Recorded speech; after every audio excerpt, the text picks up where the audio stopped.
اور علامہ امینی واقعاً کتنے ہی سارے واقعات ہیں. بس ایک میں چھوٹے سے اور واقعے کا ذکر کروں, مزید ان کی منزلت واضح ہو سکے ہمارے لیے. دیکھیں یہ ہستیاں وہ ہیں جو معصوم نہیں ہیں, نبی نہیں ہیں, امام نہیں ہیں, ہم اور آپ جیسے لوگ ہیں جنہوں نے ترقی حاصل کی ہے. علامہ امینی اتنی بڑی کتاب لکھی, 22 جلد کتاب الغدیر, اور کوئی یہ معمولی کتاب نہیں ہے کہ 10 کتابوں کو 20 کتابوں پڑھنے کے بعد لکھ دی, 10,000 کتابوں کو پڑھنے کے بعد. اس کے علاوہ ان کا ایک کتاب خانہ بھی تھا, وہ نجف کے اندر موجود ہے, کتاب خانہ امیر المومنین کے نام سے نجف کے اندر موجود ہے. یہ 2 بڑی ان کی خدمات تھی. جب ان کا انتقال ہو گیا تو ان کے بیٹے کی خواہش یہ تھی کہ میرے باپ کو میں دیکھوں تاکہ پتہ چلے یہ کن حالات کے اندر ہیں. کہتے ہیں 1 دن گزرا, 2 دن گزرا, میرے باپ میرے خواب میں نہیں آئے. یہاں تک 1 مہینہ گزر گیا, بابا دکھائی نہیں دیے. 2 مہینے گزرے, 3 مہینے گزرے, 4 مہینے گزرنے کے بعد میرے بابا آئے. اچھا, یہ بھی بعض لوگ یہ سمجھتے ہیں کہ جو بھی اس دنیا سے چلا گیا ہے ہمارا عزیز ہے, ہمارے رشتہ دار ہیں, ماں باپ ہیں, اولاد ہیں, ضروری ہے کہ وہ ہمارے خواب میں آ کر ہمیں بتائیں کہ وہ کیسی کیفیت کے اندر ہے. یہ ہماری تمنا تو ہے, لیکن اجازت اگر وہاں سے ہوگی تو وہ خواب میں آئیں گے, ورنہ خواب میں تھوڑی آ سکتے ہیں. لہذا علامہ امینی 4 مہینے گزرنے کے بعد اپنے بیٹے کے خواب میں آئے. دیکھا کہ بہترین مقام پر ہے, بہترین لباس, بہترین مقام, بہترین جگہ, اور جس کی توقع بھی تھی کہ علامہ امینی واقعی ایسی جگہ پر ہوں گے.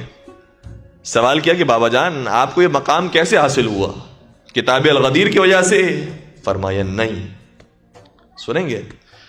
عرض کرنے لگا کہ بابا پھر آپ کو کتاب خانے کی وجہ سے حاصل ہوا ہوگا, اتنی بڑی لائبریری آپ نے بنائی, اتنے کتبی, اتنے خطی نسخے, اتنے پرانے نسخے آپ کی کتاب کے اندر موجود, کتاب خانے کے اندر موجود, کس وجہ سے حاصل ہوگی؟ فرمایا نہیں. پھر عرض کرتا ہے کہ بابا جان پھر آپ کو کس وجہ سے یہ منصب حاصل ہوا اور کس وجہ سے مقام حاصل ہوا؟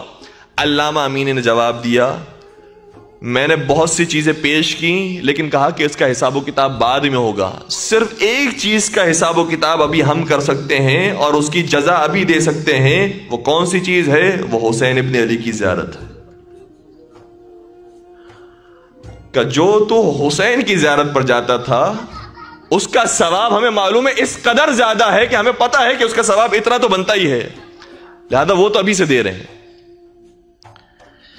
جو میں ہر شب جمعہ جایا کرتا تھا, اور یہ ہے علامہ امینی کے واقعات کے اندر, ہر شب جمعہ جایا کرتے تھے مولا حسین کی زیارت پر, اور کبھی کبھار درمیان کے اندر بھی گئے ہیں کسی خاص مسئلت کی وجہ سے کربلا.